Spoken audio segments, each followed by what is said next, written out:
Hey good morning to all of you. I am D. Welcome to study with D. आप सभी का स्वागत है आपके अपने प्यारे चैनल स्टडी विद डी में। एंड एज यू नो आप इसमें हम इंडियन पॉलिटी से रिलेटेड एमसीक्यूज डिस्कशन कर रहे हैं। सो यदि आप ये इस वीडियो को देख रहे हैं तो थोड़ा पेशेंस रखें और इसको आगे देखते जाएं। और आई होप आप जब एंड में पहुंचेंगे तब आपको लगेगा कि हाँ एक अच्छा सेशन था और जो काम के आपका सेशन था। Now come to the motivational month. Motivational month की बात करें, मंजिल उन्हीं को मिलती है जिनके सपनों में जान होती है, पंखों से कुछ नहीं होता, हौसलों से ही उड़ान होती है। मीन्स आपको अपने पंखों को फैलाना होगा तभी आप उड़ पाएंगे। पंखों को फैलाना होगा मीन्स आपको मेहनत करना पड़ेगा, उसी के बाद ही तो आपको सफलता मिलेगी। नाउ स्टार्ट करते हैं आज का पहला question. Which part of the Constitution of India refers to the responsibility of state toward international peace and the security?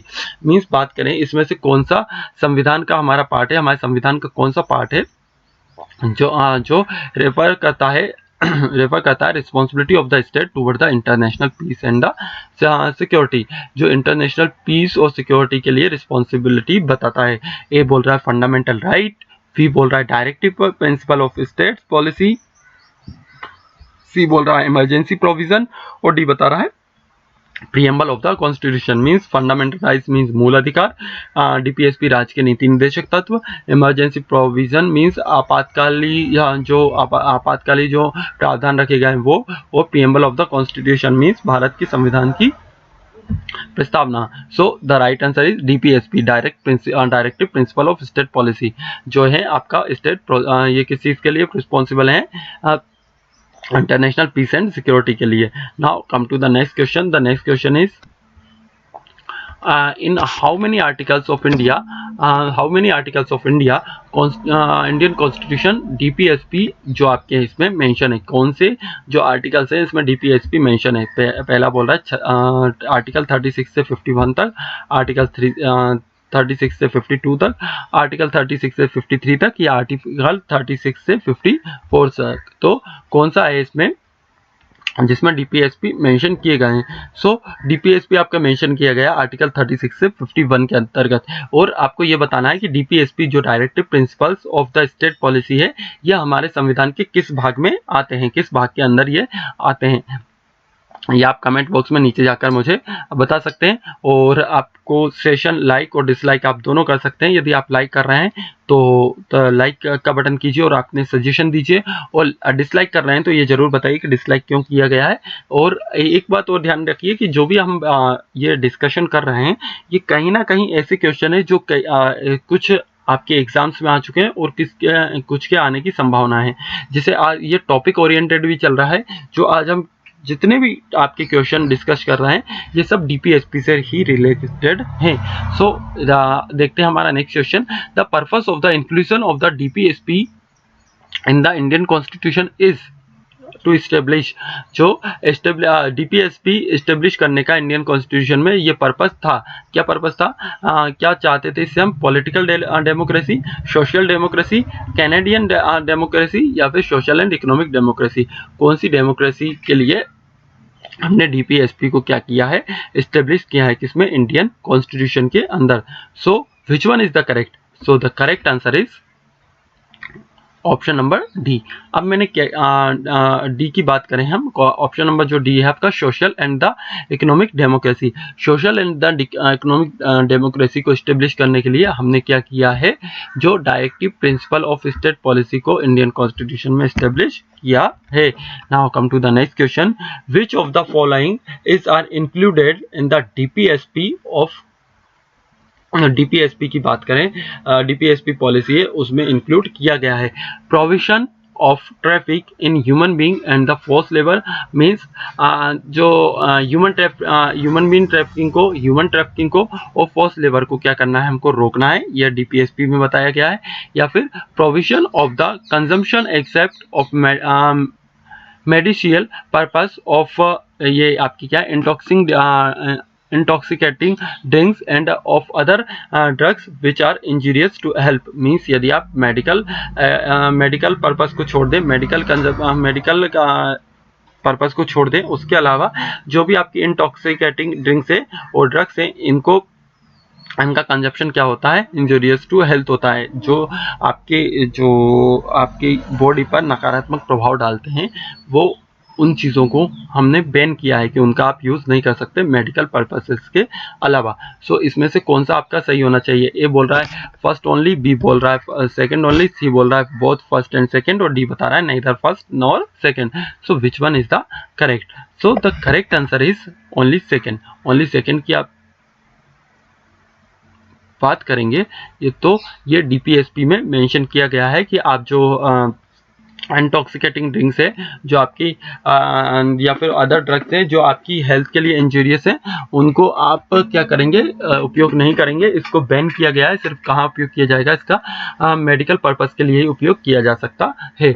सो इसमें आपका ओनली सेकंड सही है। और यदि बात करते हैं ह्यूमन ट्रैफिकिंग और फोर्स लेबर, ये वाला जो है आपका, ये किसका प्रावधान है, ये भी आप मुझे बताएंगे कि ये किस में इंक्लूड किया गया है। इंडियन कॉन्स्टिट्यूशन में तो है कि ह्यूमन ट्रैफिकिंग को आपको रोकना है, फोर्स लेबर को रोकना है, लेकिन ये किस चीज में आता है ये आप बताएंगे।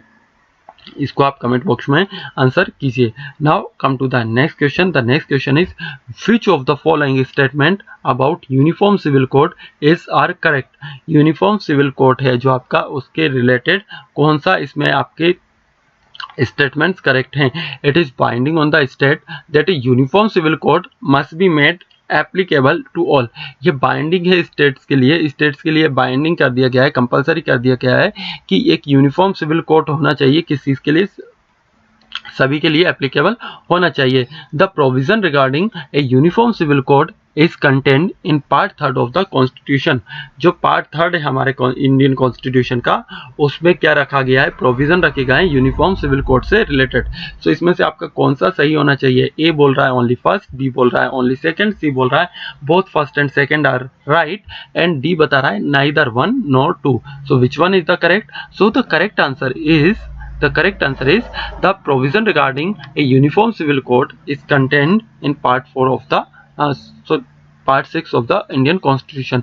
मीन्स पार्ट 6 में इसको लिया गया है, ये बात हम जानते हैं। तो इसके अकॉर्डिंग यदि देखा जाए तो ओनली फर्स्ट ऑप्शन जो है आपका वो करेक्ट है। सेकंड ऑप्शन आपका क्या हो जाता है? आपका सेकंड ऑप्शन आपका ऑटोमेटिकली क्या हो जाता है? रॉन्ग हो जाता है। इसमें कौन सा आपका सही है?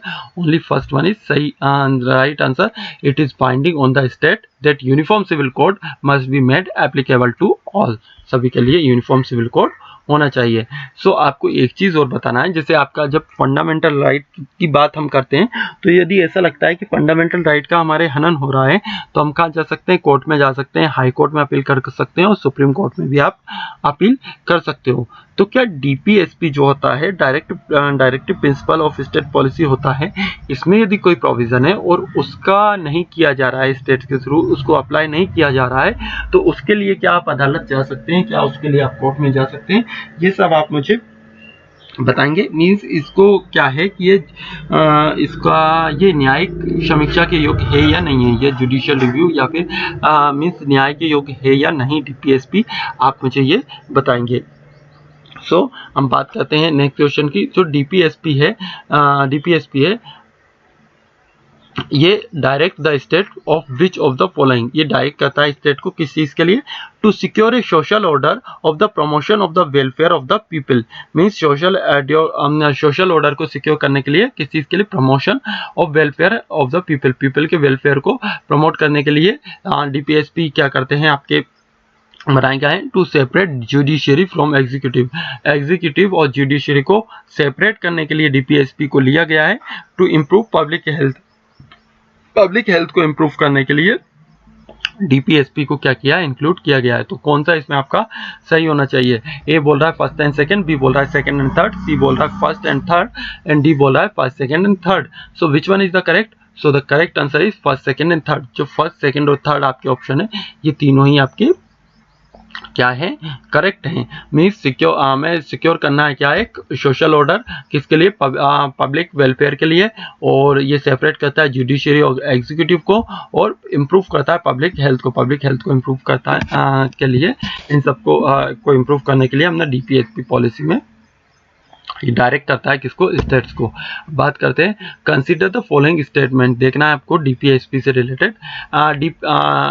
ये जो directive in the nature of ideals of the state, ये directive in the nature of ideal of the state.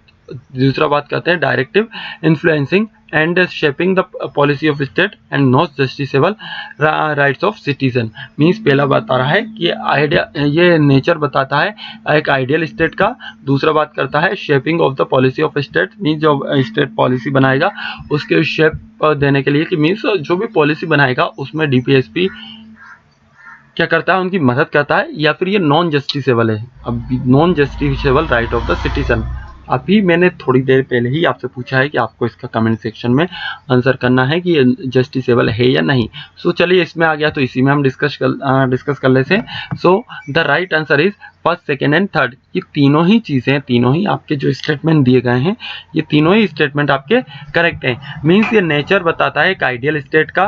दूसरा ये इन्फ्लुएंस करता है shape the policy of the state, means जो स्टेट अपनी पॉलिसी बनाएगा उसमें डीपीएसपी का ध्यान रखेगा, ध्यान रखते हुए वो काम करेगा। And it's it not justiciable right of the citizen, ये जस्टिसेबल राइट नहीं है। मीन्स आपका जो संविधान में आपके मूल अधिकार हैं, पार्ट 3 के अंतर्गत जो मूल अधिकार हैं, यदि उनका हनन होता है तो आप डायरेक्ट हाई कोर्ट जा सकते हैं आर्टिकल 32 के अंतर्गत, या फिर आर्टिकल 226 के अकॉर्डिंग आप कहाँ चले जाएंगे, या अपना हाई कोर्ट चले जाएंगे, या फिर आप सुप्रीम कोर्ट जा सकते हैं। तो किसके हनन पर, संविधान के जो आपके मूलभूत अधिकारों के हनन पर। लेकिन यदि बात करें कि डीपीएसपी की, तो डीपीएसपी के आप कोर्ट में नहीं जा सकते डीपीएसपी को लेके कि जो स्टेट है वो डीपीएसपी के अकॉर्डिंग काम नहीं कर रहा है, तो ये नॉन जस्टिसेबल है नेचर में। Now come to the next question, consider the following statement and select the correct answer from the given course. आपको कंसीडर करना है स्टेटमेंट को, इसमें से सही आंसर बताना है। जो डीपीएसपी है content in the constitution of India are relevant in determining the limit of the reasonable restriction laid down in article 19 dealing with the fundamental right to freedom. जो डीपीएसपी क्या करती है, ये लिमिट कर देती है, किसको लिमिट करती है, रीजनेबल रिस्ट्रिक्शन लगा देती है आर्टिकल 19 के अंतर्गत। जो फंडामेंटल राइट दिए गए हैं हमें आर्टिकल 19 के अंतर्गत, जो फ्रीडम, राइट टू फ्रीडम के अंतर्गत जो भी हमें फंडामेंटल राइट दिए गए हैं आर्टिकल 19 में, उसके ऊपर रीजनेबल रिस्ट्रिक्शन लगाती है क्या, हमारी डीपीएसपी पॉलिसी। फिर बात करते हैं the fundamental right in part 3 of the constitution have been क्या है, suppressed by the directive principle. जो फंडामेंटल राइट दिए गए हैं पार्ट 3 में हमारे इंडियन कॉन्स्टिट्यूशन के, इनको सरप्रेस किया जा सकता है डीपीएसपी के थ्रू, डायरेक्टिव प्रिंसिपल्स के थ्रू।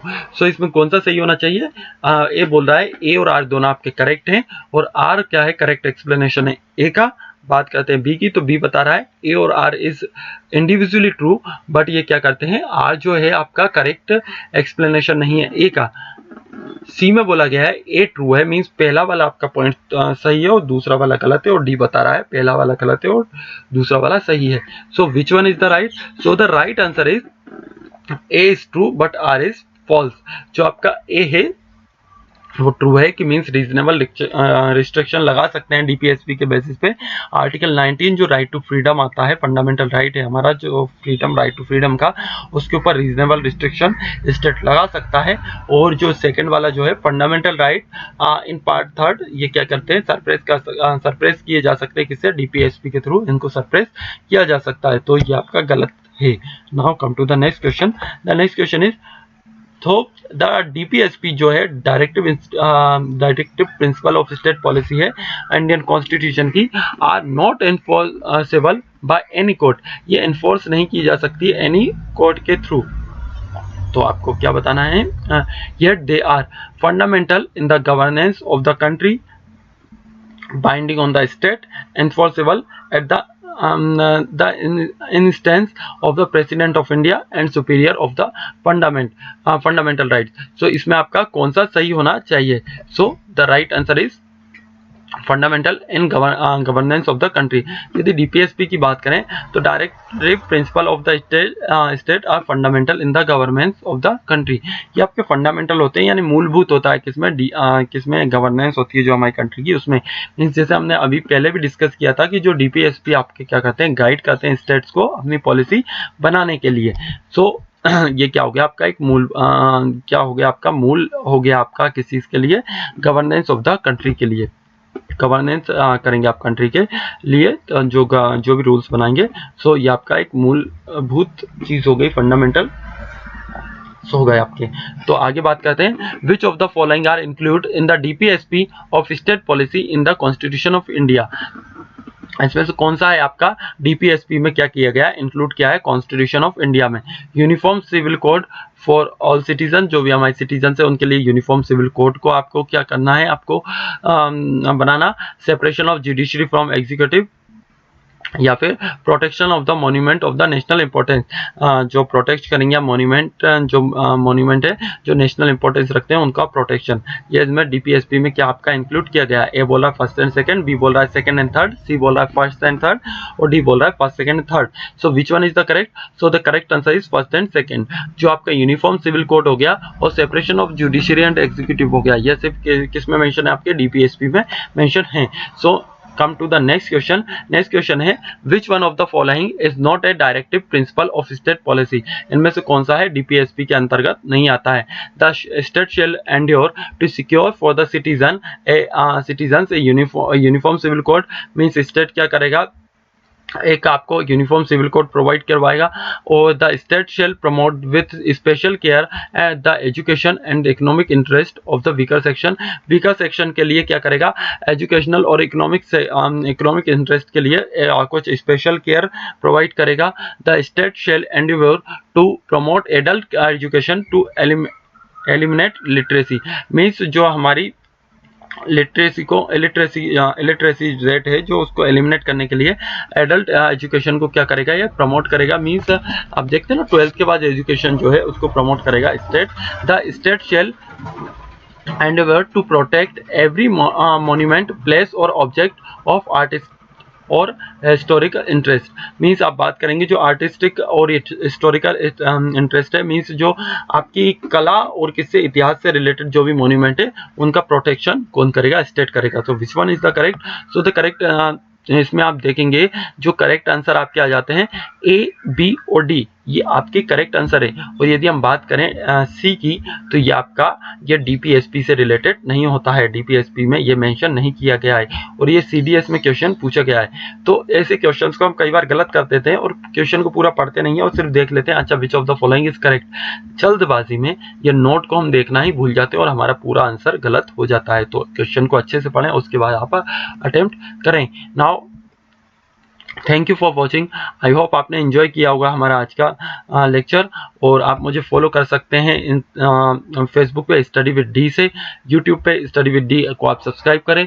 और आप मुझसे जुड़ना चाहते हैं टेलीग्राम पे, तो टेलीग्राम पे भी जुड़ सकते हैं, जहां पर मैं अपने सभी वीडियो की पीडीएफ आपको प्रोवाइड करवाता रहता हूं। स्टडी विद डी नाम से जो हमारा टेलीग्राम चैनल है उसको आप ज्वाइन कर सकते हैं। So thank you for watching. Stay home, stay safe, अपना और अपने परिवार का बहुत बहुत ज़्यादा ध्यान रखें। अगेन कुछ भी आपको सजेशन है तो आप कमेंट बॉक्स में नीचे बता सकते हैं, कमेंट बॉक्स आपके लिए ओपन है। लाइक करो, डिसलाइक करो, जैसा भी आपको करना है सब कुछ आप कर सकते हैं। So again thank you for watching.